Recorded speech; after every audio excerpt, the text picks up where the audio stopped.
उद्धव ठाकरेंचा दौरा या ठिकाणी होतो आहे. मोठ्या प्रमाणात नियोजन या ठिकाणी आखणी झालेली पाहायला मिळते. काय सांगाल? शिवसेना पक्षप्रमुख उद्धव ठाकरे साहेबांचा कोकणातला दौरा सुरू झालेला आहे. आज आणि उद्या 2 दिवस रायगड या ठिकाणी त्यांचा दौरा आहे. दिनांक 4 फेब्रुवारी सिंधुदुर्ग जिल्ह्यामध्ये आहे आणि 5 फेब्रुवारीला सकाळी 11 वाजल्यापासून राजापूर, रत्नागिरी, चिपळूण अशा 3 विधानसभा मतदारसंघामध्ये हा दौरा सुरू होणार आहे.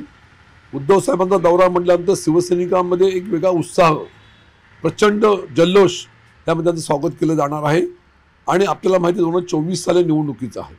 निवडणुकीच्या पार्श्वभूमीवरती शिंदेगड निर्माण झाल्यानंतर आणि संपूर्ण असल्या राजकीय पार्श्वभूमीवरती सध्या कोकणातल्या शिवसैनिकांच्या मनामध्ये वेगळा उत्साह आहे.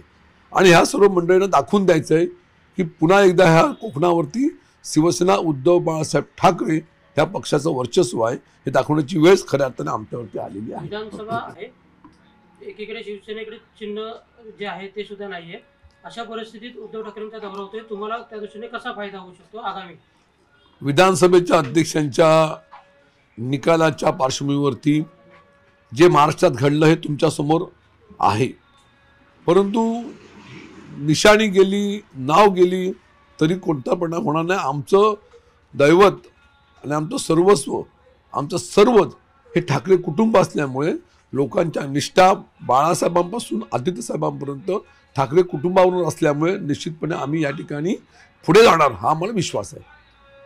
आगामी निवडणुकीच्या दृष्टीने या दौऱ्याचा कसा फायदा होऊ शकतो किंवा काय? कोकण आजपर्यंत शिवसेनेच्या पाठीशी ठामपणे उभं राहिलेलं आहे.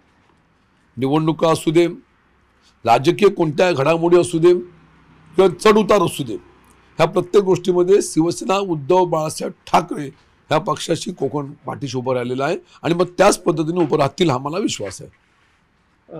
सर, वायकर नंतर पेडणेकर मॅडम, रोहित पवार सगळ्यांची ईडी चौकशी सुरू झालेली पाहायला मिळते आहे.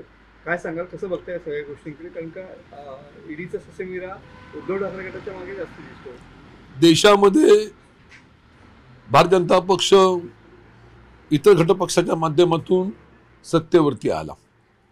महाराष्ट्रामध्ये भाजप या ठिकाणी सुद्धा अन्य लोकांना घेऊन सत्तेमध्ये आले आणि मग त्यांच्यासोबत जे गेले नाहीत त्यांना तिथं त्रास द्यायचा ह्या उद्देशाने त्यांनी या ठिकाणी शिवसेनेच्या, राष्ट्रवादीच्या अनेक लोकांच्या मागे हात धुवून लागलेले आहेत.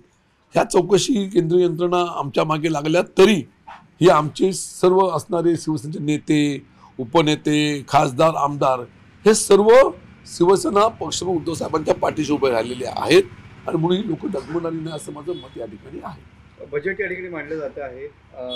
गेल्या वर्षीप्रमाणे कुठलाही कर त्यांना दिलासा दिलेला आहे, कुठलाही बदल या ठिकाणी नाही.